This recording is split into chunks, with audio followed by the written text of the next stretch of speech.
I joined the baseball team when I was 8 and endured a strict, almost military-style training regimen until I was 19. At one point, I got so fed up with it that I escaped for a year by studying abroad. It was, in every sense, an act of running away. Looking back now, my childhood was completely consumed by baseball. There were hardly any breaks, and my entire world revolved around the sport. My parents, too, held on to the dream that their son might one day become a professional player. They devoted our whole family's life to baseball, pushing me forward until I graduated high school. But when I didn't make it as a pro, nothing was left. I hadn't studied, and my future options had shrunk considerably. In a way, it was a form of abuse, unintentional, perhaps, but real nonetheless. When I entered university, I finally felt free. Compared to the grueling practice sessions of my baseball years, studying and working part-time felt surprisingly easy. By some stroke of luck, I managed to survive the employment ice age and land a job in finance. But from there, a new kind of hell began. In my mid-20s, I moved to London, the heart of global finance, where survival was a constant battle. My job was in a specialized field, but in this industry, anyone could be fired at a moment's notice.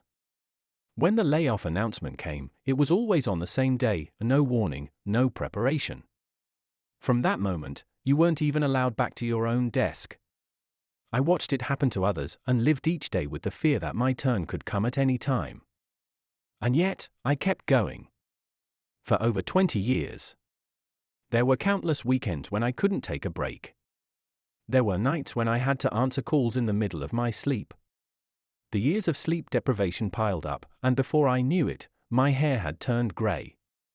From childhood, I had lived with constant tension, always mindful of others, carrying a weight on my shoulders that never seemed to lift.